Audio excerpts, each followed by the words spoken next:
Bonjour à toutes et à tous et bienvenue dans cette nouvelle vidéo du Salon des Arcanes pour découvrir aujourd'hui ensemble le Zaymer Twins Oracle, donc l'oracle des jumeaux Zaymer, un oracle de Patrick Valenza, alias Deviant Moon Incorporate, ça doit être, voilà, peu importe.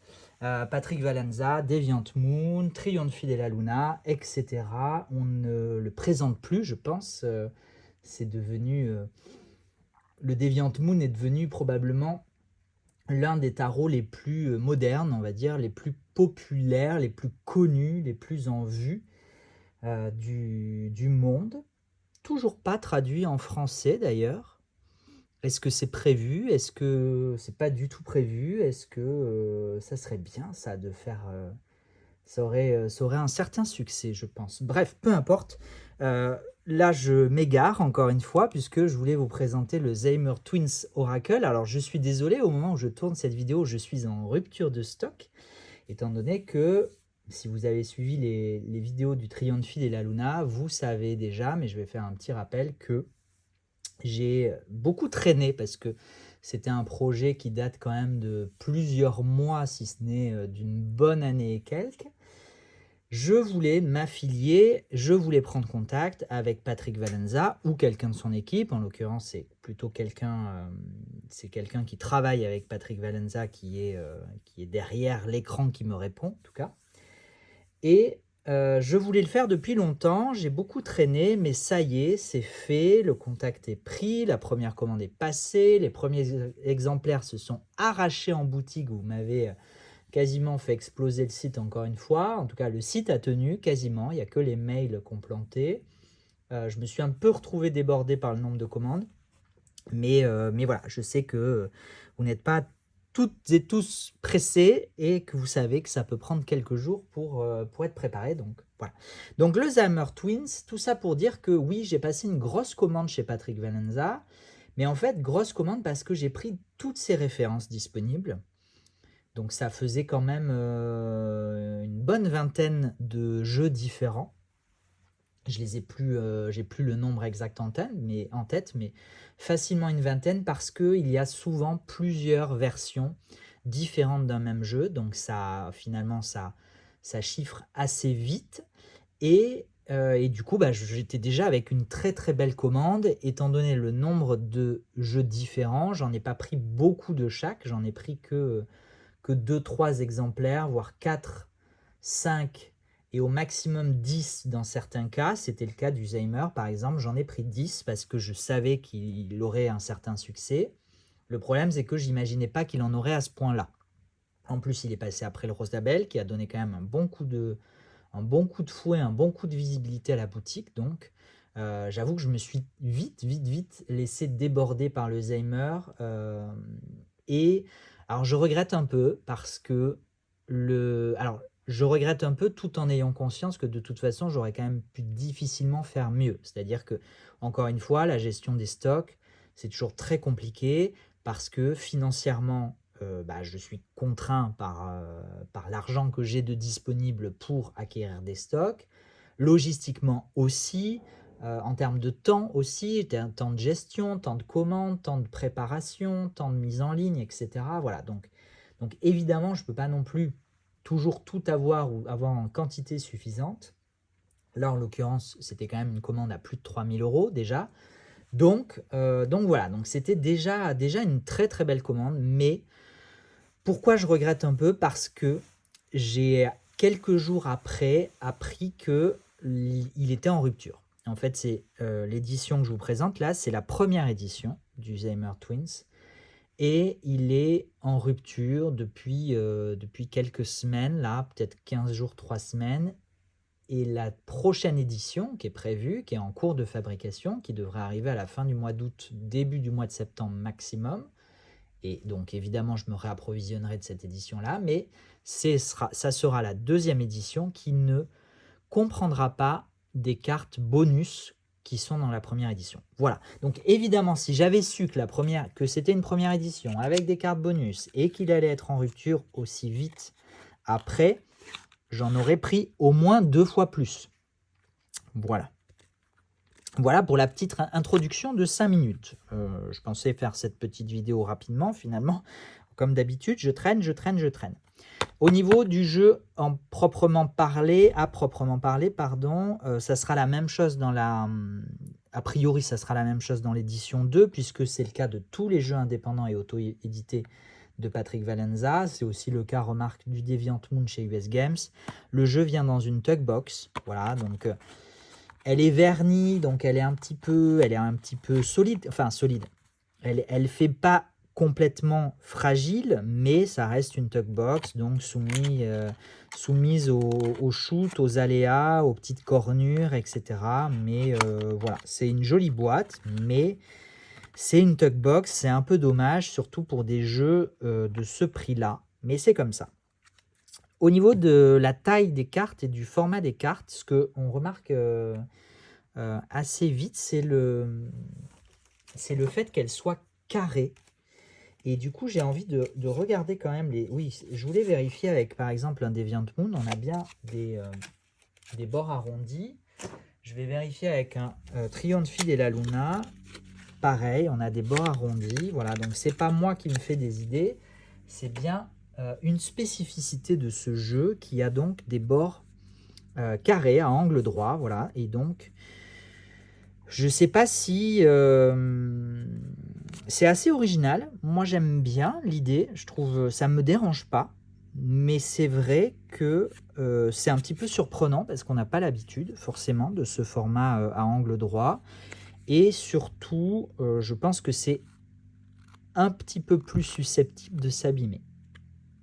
Voilà, parce que ben, les coins, il suffit de prendre un petit shoot, il suffit de pas grand chose, je pense, pour que les coins s'abîment un petit peu, mais voilà. Bon, c'est le format est plutôt bien, la qualité des cartes. Alors, encore une fois, pour un jeu de ce prix-là, de cette notoriété-ci, on pourrait préférer une qualité supérieure, mais c'est comme ça, c'est tous les jeux de Patrick Valenza, ils sont de la même qualité, donc si vous en avez déjà, vous verrez, si vous avez le Deviant Moon, vous verrez, je pense que c'est un tout petit peu plus, le grammage est un tout petit peu plus élevé peut-être qu'un Deviant Moon US Games, mais on reste sur une qualité, sur un grammage assez maigre, avec une qualité assez souple, un fini ici en l'occurrence mat, mais lisse, donc qui glisse très très très bien. C'est franchement, on va dire que c'est une bonne qualité de jeu de cartes. C'est pas une très bonne ni une excellente qualité de jeu de cartes à mon avis, en tout cas de ma propre opinion. En termes de jeux indépendants et auto-édités, généralement on fait quand même beaucoup mieux. Mais c'est une qualité tout à fait acceptable mais peut-être un petit peu en dessous du prix. Bref, vous avez compris l'idée. Voilà. Il se trouve que le prix en soi, évidemment, le prix US est plus abordable que le prix européen, tout simplement parce que le prix européen, il comprend les frais de transport, les frais de douane, ma marge qui est quand même un petit peu aussi absorbé par la réduction que j'ai à l'achat du Zemmour Twins, mais j'ai pas non plus une réduction très très très élevée. Voilà, j'ai pas 50% clairement, donc tout ça fait que ça reste des jeux assez chers. Mais je suis très très heureux de pouvoir les développer. Je sais qu'ils ont beaucoup de succès et le travail de Patrick Valenza est assez exceptionnel. Voilà, pour les petites parenthèses comme d'habitude.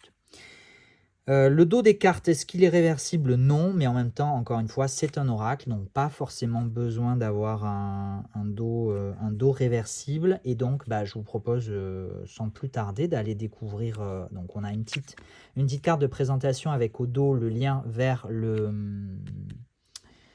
PDF, le guide d'accompagnement PDF. Ici, on a une première carte qui représente un tableau des twins, donc des jumeaux Hammer. Il faut savoir que Patrick Valenza, sur son site, si vous voulez aller voir, il raconte toute une histoire au sujet de ces jumeaux. C'est évidemment une légende inventée par Patrick Valenza. Et ce sont donc ces jumeaux qui auraient été amenés à créer cet oracle. et qui aurait fini par tomber entre les mains de Patrick Valenza qui l'aurait réédité. Je simplifie, j'ai pas lu l'histoire en détail, mais voilà, si vous voulez aller voir, il y a toute une histoire autour de ce jeu et de ces jumeaux-là. Et du coup, ben, on y va, on commence avec, donc les cartes ont un encadré, c'est souvent le cas chez Patrick Valenza, on remarque souvent une bordure, un cartouche en bas qui comprend le nom de la carte et le numéro au-dessus. Voilà. Je ne vais pas forcément vous les traduire, on va pas prendre le temps de tout traduire de toute façon. Et à la fin, je vous dirai donc les cartes bonus qui ne seront pas comprises dans l'édition 2. A priori, le reste ne changera pas. En tout cas, j'ai pas d'infos à ce jour. Si j'ai des infos et si je constate que la deuxième édition est différente en quelque manière que ce soit. Et d'ailleurs, en fait, je vous ai présenté ce dos-là qui n'a... En fait, ce sont les cartes bonus qui ont ce dos-là. Mais les cartes de l'oracle n'ont pas du tout le même dos. Il est d'ailleurs très très beau, je le trouve très très beau, ce dos de cartes. Mais voilà, je remarque un peu tardivement, mais mieux vaut tard que jamais. On retrouve l'ambiance chère à Patrick Valenza, donc une ambiance complètement décalée qui mêle un petit peu de burlesque, j'ai envie de dire, et d'horreur.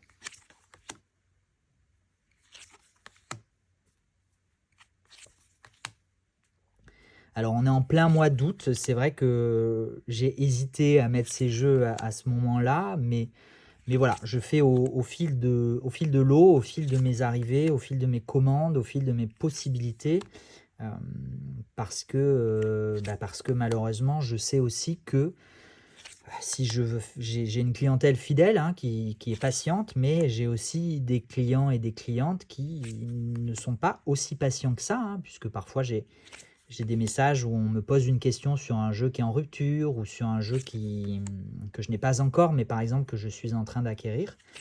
Et si je ne réponds pas dans l'heure, il est arrivé plusieurs fois quand même. On aime bien les taches de sang sur les bordures des cartes, c'est original. Et si je ne réponds pas dans la minute, en fait, il m'est arrivé de répondre par exemple le soir ou le lendemain, et ben la personne me répond ah ben merci beaucoup, mais du coup je l'ai trouvé ailleurs, je l'ai commandé, c'est bon, je l'attends. Voilà, donc je vous avoue qu'à chaque fois, moi, ça me laisse un peu pantois, ce genre de message, parce que j'ai un peu du mal à comprendre cette précipitation, cette urgence à l'achat et à la commande. Je trouve ça aussi un petit peu, comment dire? Pas méprisant, mais ouais, presque un petit peu, c'est pas méprisant, c'est pas insultant, mais je pense que vous voyez un petit peu ce que je veux dire par rapport à moi, en fait, où ça me renvoie vraiment à ma pure condition de, je vais m'arrêter là et je vais finir ma petite histoire, à ma pure condition de, voilà, tu es une boutique, tu fournis un produit, un produit ou un service aux gens, n'attends pas autre chose. Voilà. Et c'est-à-dire que si tu n'es pas en mesure, là, tout de suite, de fournir ce produit ou ce service, eh ben, les gens, ils iront voir ailleurs. Voilà. Donc j'avoue que c'est un petit peu frustrant, un petit peu désolant, un petit peu blessant aussi. Alors, je m'en suis remis, mais c'est vrai que les premières fois, ça fait un peu bizarre. Et du coup, c'est aussi pour ça que non, j'attends pas des saisons particulières ou des événements particuliers pour mettre en ligne des jeux. Quand je les ai, je les mets. J'essaie de les mettre en tout cas le plus vite possible. C'est pas toujours possible, justement, mais je fais ce que je peux pour les mettre assez rapidement, de façon à ne pas non plus passer à côté d'opportunités, passer à côté de dynamique de vente, etc. Tout ça pour dire, encore une fois, je digresse comme d'habitude, que ce jeu, et comme tous les jeux de Patrick Valenza, ils ont une énergie hyper automnale, c'est-à-dire que ce sont des jeux qu'on a envie de sortir à Halloween, clairement. Et pourtant, voilà, je les mets en vente au mois d'août, comme ça vous avez largement le temps de les acquérir avant Halloween, mais c'est pas des jeux hyper de saison. Et on m'a déjà proposé, en termes de stratégie marketing, de faire des sorties par saison, c'est-à-dire, bah, tiens, je sors les jeux de l'automne à l'automne, je sors les jeux d'hiver à l'hiver, je sors les jeux de printemps au printemps, vous avez compris l'idée, mais je vais aller au bout je vais aller au bout, et je sors les jeux d'été en été, mais non, finalement, non, parce que bah, plus j'attends et plus je prends le risque de perdre une partie de ma clientèle. Alors évidemment, pas toute ma clientèle, et je sais que la plupart d'entre vous sont largement fidèles et ils peuvent largement attendre, etc., etc. Mais voilà, c'est une réalité aussi que je voulais je profite de cette vidéo. C'était pas prévu, hein, comme d'habitude, rien n'est prévu dans ces vidéos, rien n'est préparé, mais ça s'est présenté comme ça pour vous expliquer aussi un peu la réalité concrète derrière ce que je vis.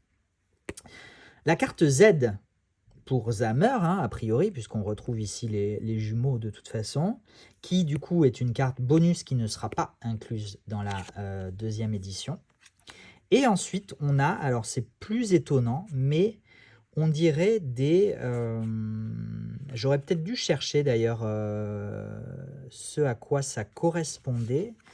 Est-ce que si je regarde la carte 6 ici, oui, alors en fait, voilà, ce sont des cartes alternatives, mais qui n'ont pas la même police d'écriture. Et ce qui est assez étonnant, et elles n'ont pas la même police d'écriture, mais elles n'ont surtout pas le même dos, donc elles ne peuvent pas du tout s'insérer dans le jeu. Donc je suis enfin voilà, j'ai pas d'informations particulières sur ces cartes-là, mais je trouve l'idée de ces cartes bonus ben, un petit peu étonnante, un petit peu ratée en fait. Je ne comprends pas l'idée de faire des cartes complémentaires, des cartes bonus, des cartes en plus qui pourraient se substituer à des cartes de l'oracle, mais qui n'ont pas le même dos, qui n'ont pas la même police d'écriture, etc. Voilà. Donc ça restera un mystère. Peut-être que si je me renseigne un peu plus, j'aurai l'information à disposition. Si vous avez l'information, n'hésitez pas à la L, c'est bien 50, non? On n'est pas en chiffre romain. Ouroboros 50, 52, je sais pas. Bon, voilà. Est-ce que je le hold est vide? 45. Bon, je sais pas. Je sais pas ce qu'ils ont fait là non plus. On dirait qu'il y a, pour moi, L en chiffre romain, c'est 50, mais on dirait que je sais pas. Bref, voilà. Vous avez compris que finalement, ces cartes bonus, mis à part peut-être la carte Z, mais encore, qu'est-ce qu'on elle s'insère pas, encore une fois, elle ne s'insère pas particulièrement dans la dynamique du jeu, puisque le jeu est construit sur 50 cartes. Donc, finalement, moi qui étais vraiment, vraiment désolé de ne pas avoir pris plus d'exemplaires de la première édition, je me rends compte que finalement, ça change peut-être pas grand-chose. Voilà, je sais pas ce que vous en pensez, mais je suis content d'avoir fait cette vidéo, alors qu'au début, je me disais « Ah, je vais les faire râler, je présente un jeu que tout le monde veut et que je n'ai plus. En plus, la première édition est épuisée. » Mais finalement, bon, je sais pas vous, mais moi, je me rends compte que première édition ou deuxième édition, je suis pas sûr vraiment que ça joue, étant donné que ces cartes complémentaires ne sont pas forcément insérables dans l'oracle. Voilà. Écoutez, j'en termine là. J'ai vraiment beaucoup plus parlé et divergé que prévu. Mais c'est toujours comme ça. C'est les surprises, les aléas du direct. Je vous donne rendez-vous très vite pour de nouvelles vidéos. Je vais continuer sur ma lancée. Finalement, j'aurais quasiment ouvert tous les jeux de Patrick Valenza, je pense. Alors qu'au début, j'avais dit que non. Et puis je me suis laissé prendre au jeu. En attendant, prenez soin de vous et puis n'hésitez pas, comme d'habitude, à liker, commenter et partager. À la prochaine. Ciao, ciao.